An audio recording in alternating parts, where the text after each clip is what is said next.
Hi kids, and welcome back for another video. Today we're going to be reading Santa's Secret, so let's go ahead and get started. My parents had planned an adventure one day. We loaded the car and went on our way. We sang Christmas carols to Grandma's delight till we got to the city all festive and bright. The sidewalks were packed, but we made our way through, and I climbed on Dad's shoulders to get the best view. A holiday parade was soon underway, with marching bands playing and floats on display. Santa came into sight and the cheering grew loud. From a shiny red sleigh, he waved to the crowd. When the parade ended, we walked for a while, and who did we see with a bell and a smile? He wore the same suit, but I knew right away he wasn't the Santa I had seen in the sleigh. "That's not the same Santa," I loudly declared. The people nearby turned toward me and stared.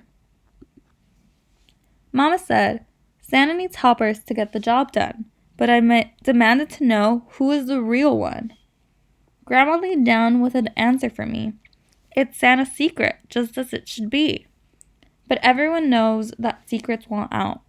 I'd uncovered the truth, I hadn't a doubt. We found Santa's station and waited in line, until finally, thank goodness, the next turn was mine. His beard was as white as fresh fallen snow, and his belly jiggled with each ho ho ho. I had questions for Santa. I would see what he knew about reindeer and elves and the rest of the crew.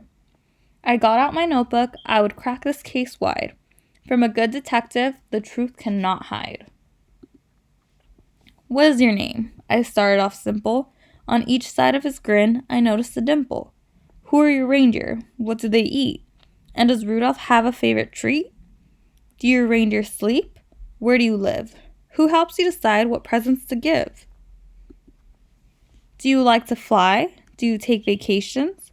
Tell me a few of your favorite locations. How big is your workshop and how many elves?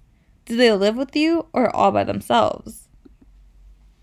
I had to be thorough to get to the truth.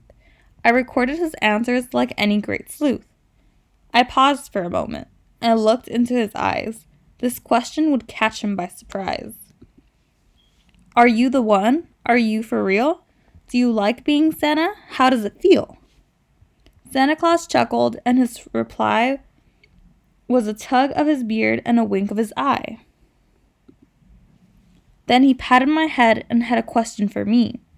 "What is it you'd like beneath your tree?"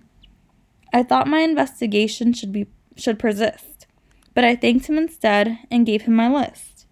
We then settled into a warm coffee shop. Hot cocoa for me with marshmallows on top.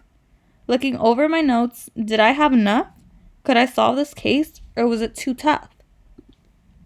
But then, catching my eye, tucked back into a nook, sitting all by himself, reading a book, was a man with a beard, his coat on the chair. Weathered black boots, I couldn't help but stare.